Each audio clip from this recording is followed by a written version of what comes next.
No one had ever made the Vampire King pause, until a waitress touched him. The ballroom shimmered under crystal chandeliers that cost more than Emily Carter would earn in 10 years. Light scattering across marble floors polished so perfectly they reflected every step she took, every hesitation, every quiet reminder that she didn't belong here. Her black uniform felt too thin, too plain, her shoes too worn for a room filled with people who didn't even breathe the same air as her. She kept her head down, just like she'd been told, don't look at them, don't speak unless spoken to, and above all, don't make a mistake, because mistakes here didn't get you fired. They got you erased from places like this forever. The tray in her hands trembled slightly as she moved through the crowd, glasses filled with dark red wine that caught the light like something deeper than liquid, something older, colder. She could feel their eyes on her, not just watching, measuring, as if they could see through her, as if they already knew she didn't belong. And then the room shifted. Not loudly, not dramatically, but enough. Conversations softened, bodies straightened, attention bent toward one point like gravity had changed, and Emily didn't need to look up to know who had entered. Lucien Voss didn't walk into rooms, he claimed them, every step precise, controlled, like the world adjusted itself to accommodate him. He wore a suit darker than midnight, perfectly tailored, but it wasn't the clothes that made people step back, it was the presence, cold, ancient, absolute, the kind of presence that made your instincts whisper run even when your mind didn't understand why. Emily forced herself to breathe, to keep moving. Table 7. Refill, smile, leave, simple, repeatable, safe. Except nothing about this felt safe anymore. Her fingers tightened around the bottle as she approached, and that's when it happened. Just a flicker, just a second. Her foot caught the edge of the platform. The bottle tilted too far, and the wine slipped, a thin arc of red across the air. Before it landed against the sleeve of Lucien Voss, the world didn't go quiet. It stopped, completely, utterly stopped. Sound disappeared like someone had pulled it out of existence. Emily froze, her heart slammed against her ribs. This was it. She knew it, the moment everything ended. I'm sorry, she whispered. But her voice felt too small, too fragile in a room that no longer breathed. Lucien didn't move at first. His gaze lowered slowly to his sleeve, then lifted to her face, and when his eyes met hers, something colder than fear settled into her bones. Not anger, not yet, something worse, calculation, curiosity, like she was a problem he hadn't decided how to solve. He stood, smooth, effortless, the distance between them disappearing in a single step, and suddenly he was there, too close, his presence pressing in from all sides. Emily couldn't look away even if she wanted to. His hand lifted, slow, deliberate, and for a moment she thought he would push her aside, dismiss her, but instead his fingers caught her chin, tilting her face up just enough to meet his gaze fully. The room leaned in, waiting, watching. No one would help her, no one would even pretend to. Look at me, he said softly, and the command wasn't loud, but it settled into the air like law. Emily's breath caught. Her pulse should have raced, her body should have trembled, but something felt wrong, not around her, inside her, because the fear didn't grow. It stalled, like it hit something solid and couldn't pass through. Lucien's grip tightened slightly, testing, as if he felt it too. That subtle resistance, that quiet defiance that shouldn't exist in someone like her. And for the briefest second, something flickered in his expression, not anger, not yet, but recognition of something he didn't understand. And that was the moment everything began to change. No one spoke, but the silence was not empty. It was heavy, pressing in from every direction as if the entire room was holding its breath for what he would do next. Emily could feel it in the way the air seemed to thicken, in the way every eye locked onto her like she had stepped onto a stage she never agreed to stand on. Lucien's fingers remained under her chin, not rough, not forceful, but unyielding. A quiet control that made it clear he had never needed strength to dominate a situation. His power existed long before any movement, long before any word. You made a mistake, he said, his voice low, measured, the kind that did not need volume to command attention. Emily swallowed, her throat dry. She should apologize again, she knew. She should. That was how this worked. You lowered your head. You made yourself smaller. You survived. But the words did not come. They stayed somewhere behind her teeth, trapped by something she could not name. Lucien's eyes narrowed just slightly, noticing, always noticing, then corrected. He added, and there it was, the expectation, the unspoken rule that everyone else in the room understood instantly. A quiet shift rippled through the crowd. Subtle movements, slight turns of heads. Anticipation. They were waiting for her to kneel, to fold, to prove that the world still made sense. Emily felt her knees weaken, just for a second, the instinct to comply rising like it always had before. Years of being overlooked, dismissed, pushed aside. It would be easier, it would be safer, but something resisted, something deep and steady. Her heartbeat slowed again, unnaturally calm. Her breath evened out instead of breaking. And that was wrong. So wrong that even Lucien felt it. His grip adjusted, not tighter, but more deliberate, as if he was testing the edges of something invisible. "Do you understand what you are being asked?" he said. And the question was simple, but the weight behind it was not. Emily looked at him, really looked this time, past the sharp lines of his face, past the cold perfection, into those eyes that held centuries of certainty. And for the first time, she did not feel small. She felt steady, grounded in a way she had never experienced before. "Yes," she answered softly, and the word surprised her as much as anyone else, because it did not carry fear, it carried clarity. A faint murmur moved through the room, confusion, disbelief, something shifting. Lucien tilted his head slightly, studying her as if she had just spoken a language he had not heard in a very long time. "Then do it," he said, and the command settled between them like a final line drawn in the sand. Emily did not move, not down, not back. She stayed exactly where she was.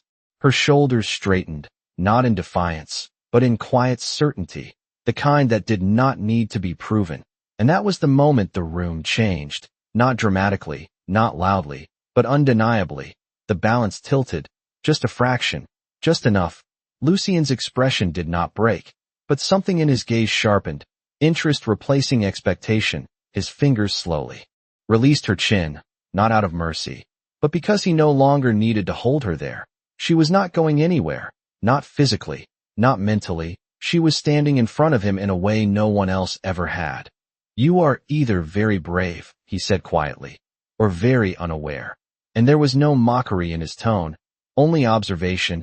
Emily's lips parted slightly, a response forming, but before she could speak, a presence shifted at the edge of the room. One of the nobles stepping forward, voice cutting through the silence with practiced authority. "My lord, this is inappropriate. She should be removed." The words hung there, sharp, intended to restore order, to remind everyone of the rules that had just been disrupted.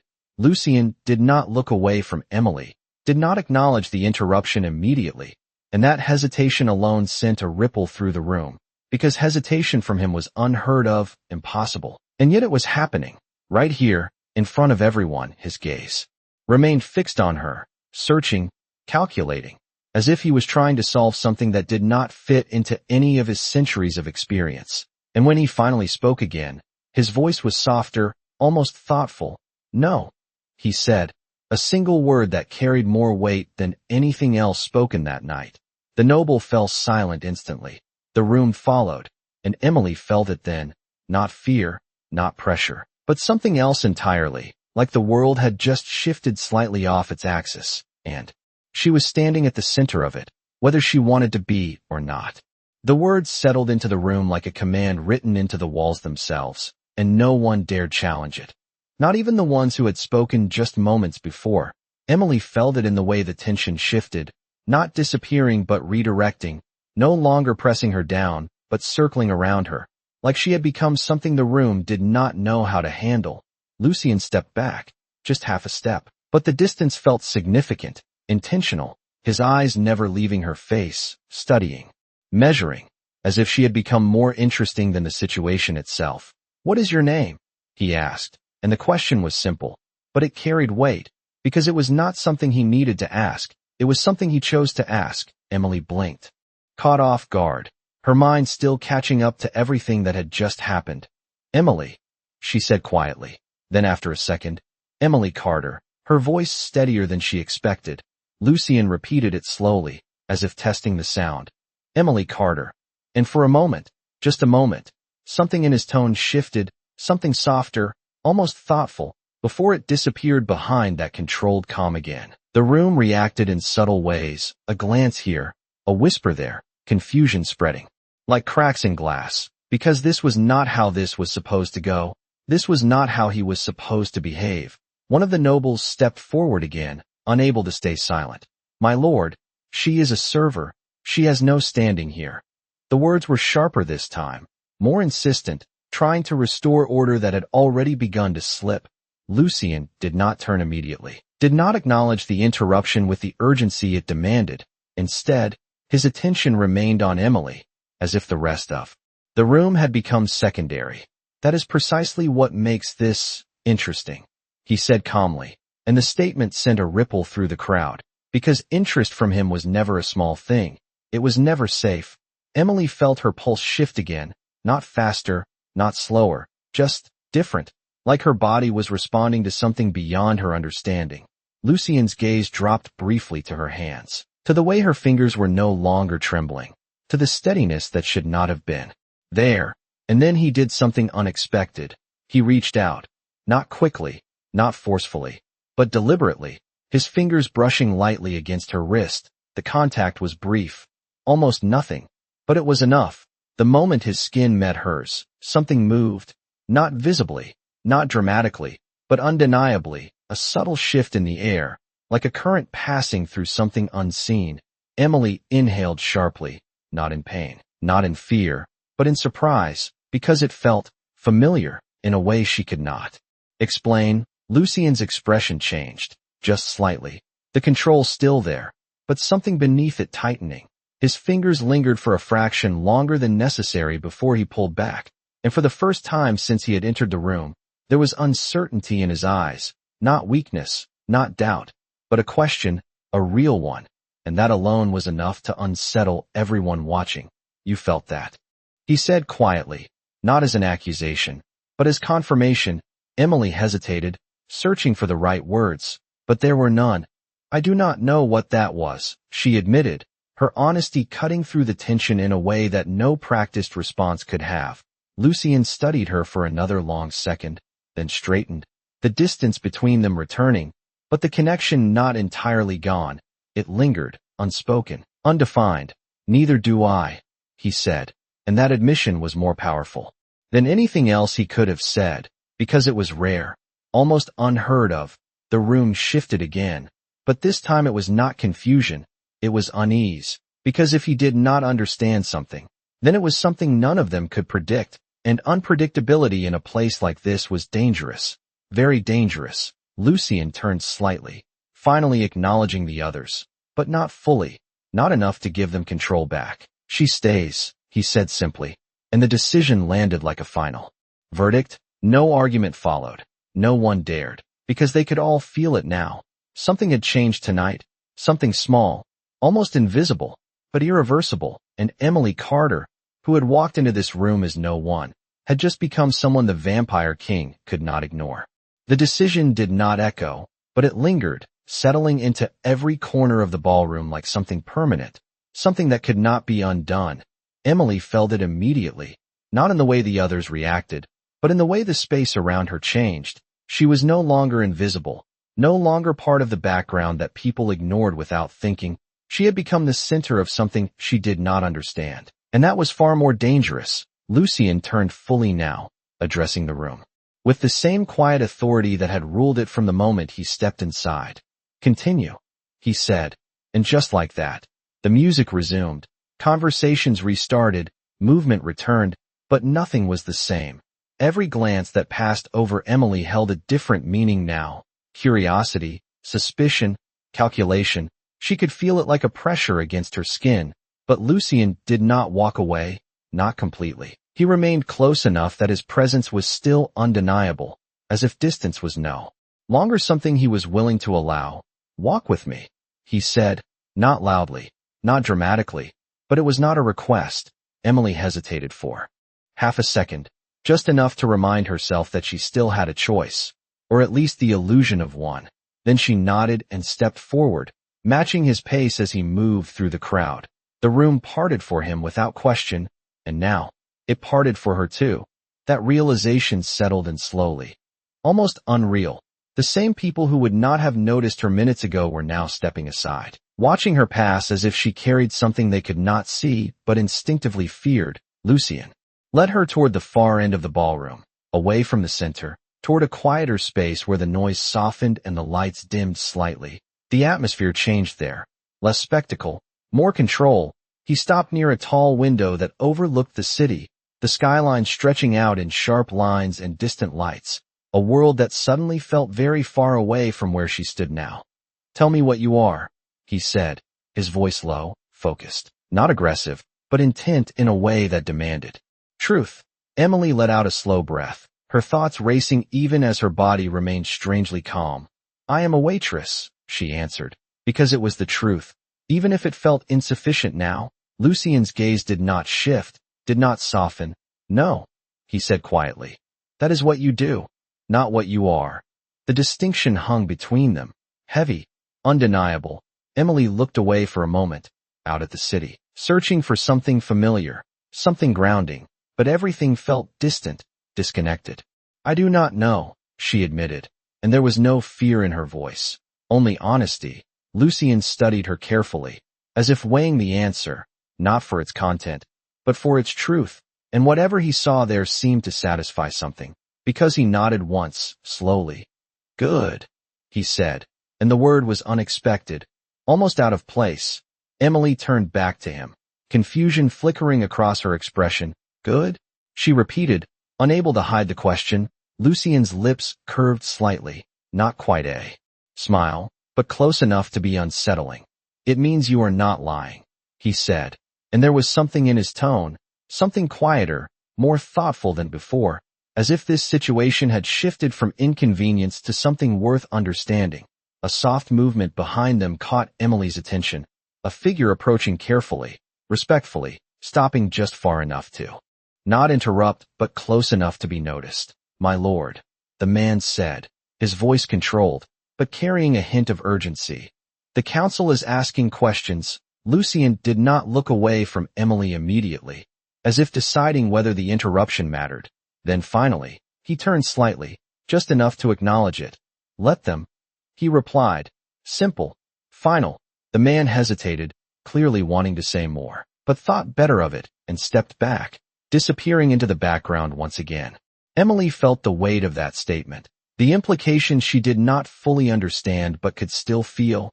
"You are causing problems," she said quietly, not accusing, just stating what seemed obvious. Lucien looked back at her, and this time, there was no coldness in his expression, only something sharper, more focused. "No," he said.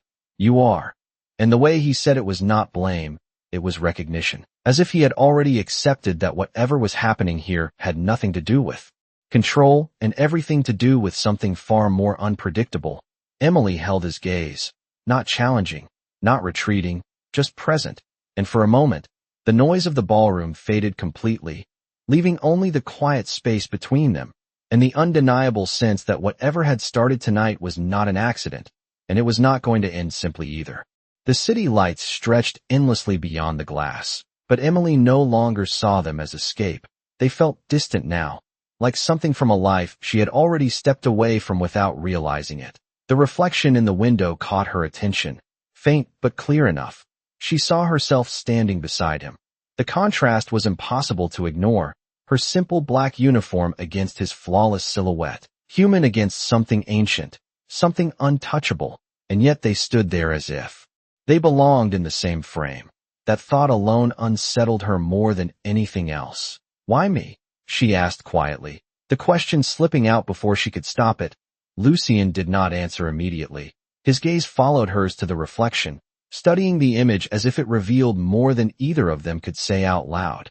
"That is what I intend to find out," he replied, calm, certain, but beneath it there was something sharper now, something closer to focus than curiosity. Emily crossed her arms slightly, grounding herself. "I did nothing," she said, and it was not defensive, just factual. "I spilled a drink and now everyone is acting like something is wrong." Lucien's eyes shifted back to her, and this time there was no distance in them, Only attention, complete and undivided. Something is wrong, he said simply, and the certainty in his voice left no room for argument. Emily held his gaze, searching for any sign of exaggeration, but there was none, only truth as he understood it, and that made it harder to dismiss. Then explain it, she said, her voice steady, challenging without being confrontational. Lucien tilted his head slightly, as if considering how much to say. When I touched you, he began, slow, deliberate. There was no resistance. Emily frowned. Resistance? She repeated, unfamiliar with the term in this context. Lucien nodded once. Humans react, he explained. Instinctively, their bodies recognize what I am, even when their minds do not. Fear, hesitation, discomfort. It is unavoidable.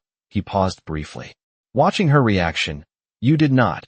Emily felt that same strange calm settle over her again as he spoke, the same absence of fear she had noticed earlier, and now that it had been pointed out, it felt impossible to ignore.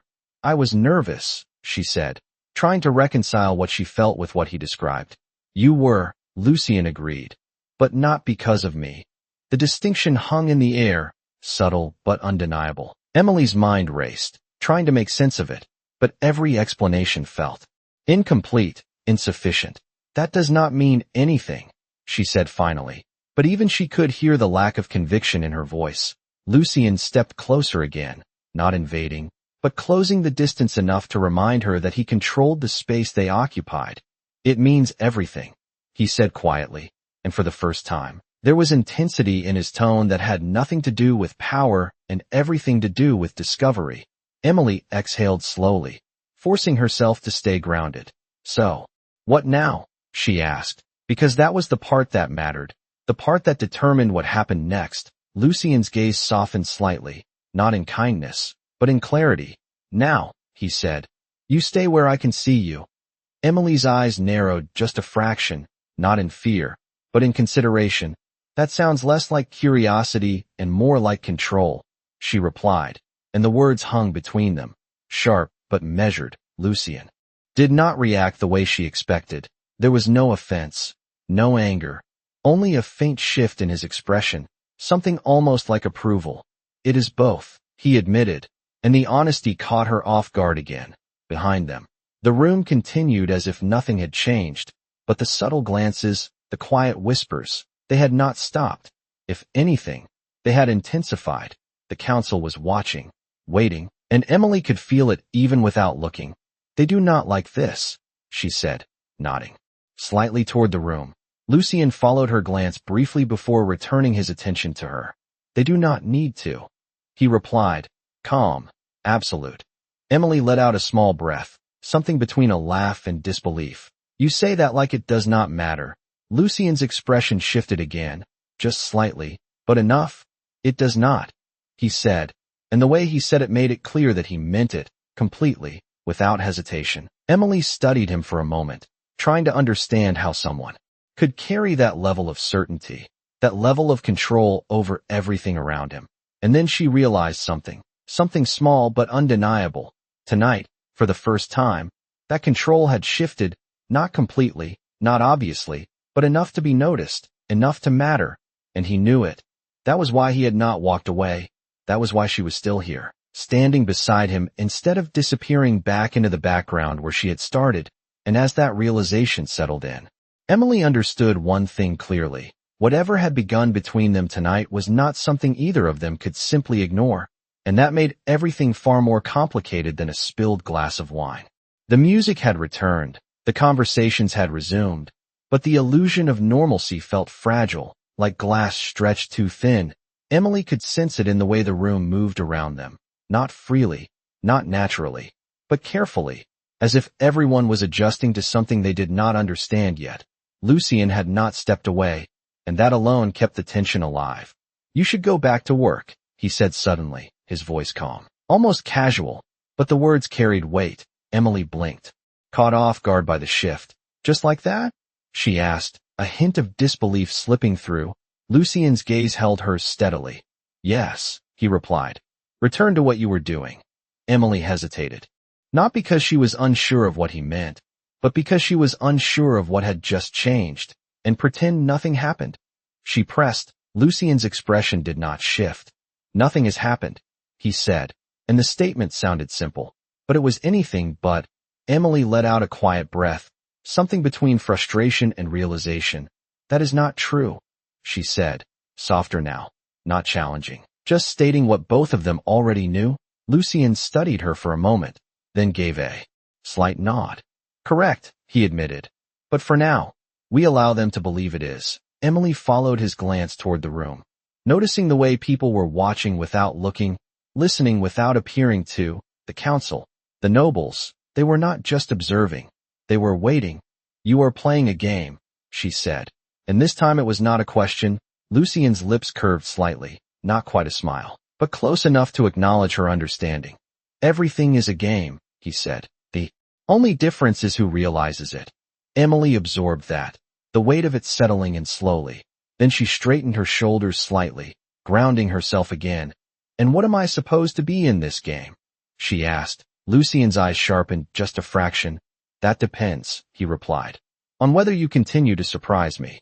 The words lingered, layered, not quite a threat, not quite a promise, something in between. Emily held his gaze for a second longer, then nodded once, not in agreement, but in acknowledgement, and turned away, stepping back into the role she had started the night with. The tray, the movement, the quiet presence among people who had once ignored her completely. But now, everything was different. Every step she took felt observed, every action measured. The same guests who had dismissed her now watched with careful attention, as if expecting something to happen at any moment. Emily moved through the crowd, steady, controlled, but aware of the shift. And then it happened again, subtle, but undeniable. As she passed one of the tables, a glass trembled slightly, just enough to catch her eye. She paused for half a second, her focus narrowing, and the movement stopped, as if it had never happened. Her breath caught, not in fear, but in confusion. She glanced around quickly, but no one else seemed to notice, or if they did not react. Emily continued moving, but her mind raced. That had not been normal.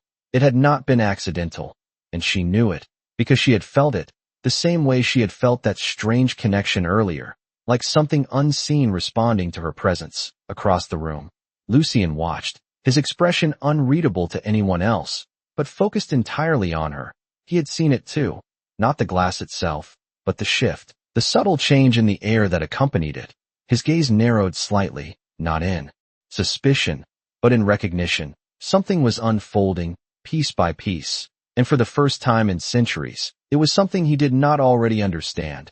Emily reached another table, her movements controlled, practiced, but beneath the surface, everything felt different, sharper, more aware, like her senses had adjusted to a world she had not realized existed before tonight.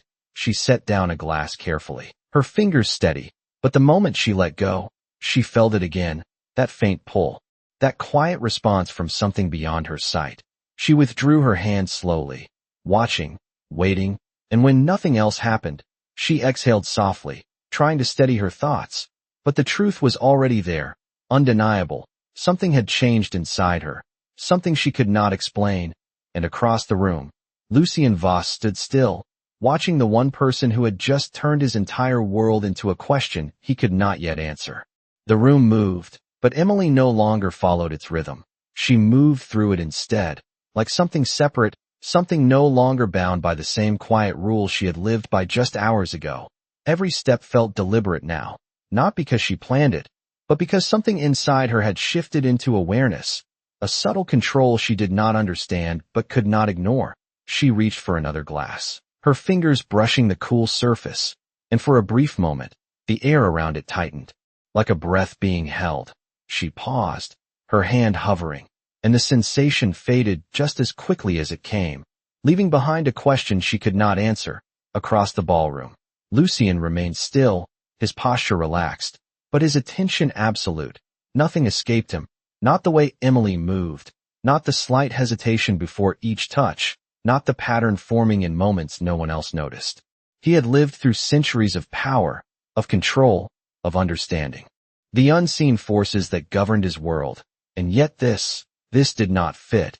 It did not follow rules he recognized, and that made it dangerous, not for her, but for everything around her. A figure approached him again, more cautious this time, older, composed, a member of the council who did not act without purpose. "My lord," the man said quietly, careful not to draw attention. "This cannot continue." Lucien did not look at him immediately. His gaze remained fixed across the room. "It already has," he replied, calm. The council member shifted slightly, clearly dissatisfied. "She is disrupting order," he pressed. "And we do not understand how." Lucien's eyes narrowed just a fraction, not in anger, but in agreement. "Neither do I," he said, and that admission was enough to unsettle even someone who had seen far more than most. The man hesitated, then lowered his voice further. "That is precisely why she is a risk." Lucien finally turned his head, just enough to meet the man's eyes, and in that single glance, the conversation ended. No further argument, no further insistence. The council member stepped back, retreating into the background like everyone else who understood where the line had been drawn. Meanwhile, Emily reached the far side of the room, where the noise softened and the crowd thinned. She set the tray down briefly on a side table, her hands resting against its edge as she steadied herself. Her reflection caught in a nearby mirror, and for a second, she barely recognized it. Not because she looked different, but because she felt different, stronger, quieter, more aware. Her breathing slowed, her thoughts aligning in a way they never had before, and then she felt it again, stronger this time. Not just a flicker, but a pull, something responding to her presence. She turned slightly, her eyes scanning the room, but nothing seemed out of place, nothing obvious, and yet the sensation remained, just beneath the surface, like a current waiting to break through. She reached out instinctively, her fingers brushing the edge of the table, and the candle beside it flickered, not from air, not from movement, but from something else entirely. Emily pulled her hand back quickly, her heart finally picking up speed, not from fear, but from realization. This was not coincidence. This was not imagination. Something was happening, and it was connected to her. She glanced across the room, and her eyes met Lucien's instantly, as if he had been waiting for that exact moment. There was no surprise in his expression, only confirmation, as if he had just seen what he needed to see. Emily swallowed, the distance between them suddenly feeling much smaller than it was, because whatever this was, whatever had begun tonight, it was no longer subtle, it was growing, becoming clearer, more impossible to ignore. Lucien moved then, not quickly, not urgently, but with purpose, stepping through the crowd as it parted effortlessly before him, heading straight toward her, and for the first time since the night began, Emily felt something new settle into her chest. Not fear, not panic, but anticipation, because she knew, without understanding how, that the next moment would change everything again. Lucien did not rush, and that was what made it worse. Every step he took toward her was measured, controlled, as if time itself adjusted to match his pace. The crowd shifted instinctively, creating a clear path without needing to be told, and Emily stood still, her hand still hovering slightly above the table where the candle had flickered. The air around her felt different now, charged, like something unseen was waiting for the next move. Her pulse steadied again, not slowing out of calm, but aligning with something deeper, something she could not explain. Lucien stopped just a few feet away, close enough that his presence pressed into her awareness again. But this time it felt different, sharper, more focused. His eyes dropped briefly to the candle, then to her hand, then back to her face. And there was no doubt in his expression now, only certainty. "You felt it again," he said quietly, not asking, confirming. Emily swallowed, her fingers curling slightly as she pulled her hand back fully. "I did not make that happen," she said, her voice low, controlled, but the truth in it was clear. Lucien tilted his head slightly, studying her. "No," he agreed. "But it responded to you." The distinction landed heavily, because it meant this was not random, not accidental. It was connected. Emily shook her head faintly, frustration beginning to surface beneath her control. "That does not make sense," she said. "Things do not just respond to people like that." Lucien's gaze sharpened, a faint shift of intensity behind his calm exterior. "In your world, no," he said, In mine, everything responds to something.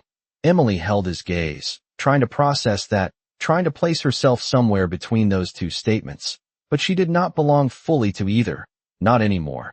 The realization settled in quietly, unsettling but undeniable, around them. The room had not returned to normal, not truly. The music still played, conversation still moved, but attention had shifted again, subtly, inevitably. More eyes turned in their direction. More whispers began to form. The council was watching more closely now, waiting for something they could not yet name. Lucien took a step closer, reducing the space between them until it felt deliberate, intentional. "Do it again," he said. And this time it was not a suggestion. Emily's breath caught slightly, not from fear, but from the weight of the request. "I do not know how," she replied honestly, her hands still at her sides. Steady but uncertain, Lucien's expression did not change, but something in his gaze intensified. "Then stop trying to understand it," he said quietly, "and let it happen." The words lingered, simple but difficult. Emily hesitated, her mind pushing back, searching for logic, for control, but none of it applied here. She closed her eyes briefly, just for a second, letting the noise of the room fade, letting the tension settle into something quieter, something more focused. Her breathing slowed, her thoughts stilled, and for a moment, everything felt suspended, like the world was waiting. She reached out again, slowly this time, deliberately, her fingers moving toward the candle, not touching it, just hovering close enough to feel the faint warmth. And then it happened, subtle but undeniable. The flame shifted, not from air, not from movement, but from something else, something that moved with her, not against her. The light bent slightly, responding. Emily's eyes opened instantly, her focus locking onto the flame, her heart steady but alert. Lucien watched without moving, without interrupting, his gaze fixed on the interaction, not the result, but the process, the connection forming in real time. The flame steadied again after a second, returning to normal as if nothing had happened. But the moment had already passed, already been seen, already been understood. Emily pulled her hand back slowly, her breath releasing in a quiet exhale. "That was not normal," she said, her voice barely above a whisper. Lucien's expression remained composed, but there was no denying the shift beneath it now. The certainty had deepened. The question had become something more defined. "No," he said softly. It was not. Silence settled between them again. But this time it was different. Not heavy, not suffocating, but charged with something new, something that had just been proven beyond doubt. Across the room, the council members exchanged subtle glances, their unease growing, because what they had just witnessed, even from a distance, was enough to confirm their fears. Emily Carter was no longer just a curiosity. She was something else entirely, something they did not understand, and that made her dangerous. Lucien straightened slightly, his gaze never leaving her. "You are not going back to your old life after tonight," he said, not as a threat, not as a command, but as a fact, and the way he said it left no room for denial. Emily felt the truth of that settle into her chest, not as fear, but as realization, because deep down, she already knew it. Whatever had awakened inside her tonight was not something that could be ignored, and whatever it was, it had already changed everything. The statement did not feel like a warning. It felt like a line being drawn, and Emily understood that without needing it explained. The version of her life that existed before this night was already slipping away, not because he was taking it, but because something inside her had already stepped beyond it. She looked at him, really looked this time, not at the power, not at the presence that had controlled the entire room since he arrived, but at the shift beneath it, the subtle fracture in certainty that only she seemed to cause. "You sound very sure," she said quietly, her voice steady, grounded in a way that felt new even to her. Lucien did not look away. "I am," he replied, but this time there was something different in the tone, not absolute, not unquestioned, but chosen, like he was deciding to believe it even as something deeper challenged him.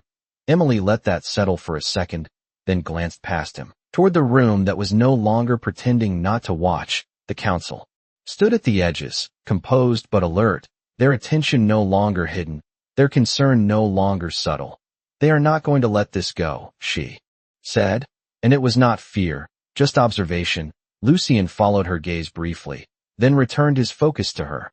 They do not decide what happens here, he said, calm, controlled. But the words carried more weight now, because for the first time, that control had been questioned, not by them, but by something else entirely. Emily tilted her head slightly, studying him. You keep saying that, she replied. But tonight something changed. Even you felt it. The words were careful, not accusing, but direct, and for a moment, Lucien did not answer. Not immediately. His silence was not avoidance. It was consideration, something rare enough to be noticed even by those watching from across the room. When he finally spoke, his voice was quieter, but no less certain. Yes, he said, and the admission landed differently than before, because this time it was not about acknowledging her. It was about acknowledging the unknown. Emily exhaled softly, something easing in her chest, not relief, but clarity. Then maybe this is not about control, she said. Maybe it is about understanding.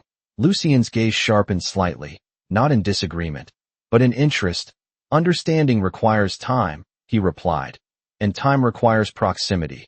Emily almost smiled at that, not because it was reassuring, but because it was honest. So I stay, she said, not asking, confirming.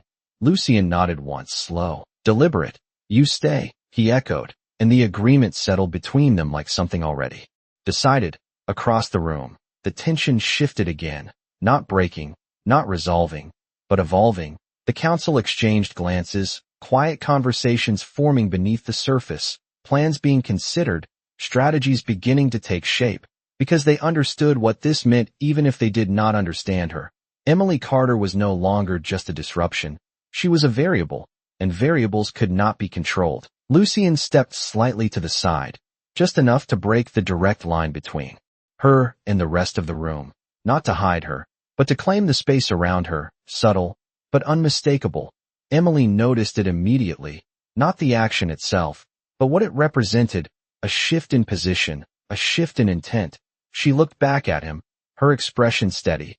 This is going to get complicated, she said, and this time there was a hint of something else in her voice, not fear, not hesitation, but readiness. Lucien's lips curved faintly, the closest thing to a real smile she had seen from him.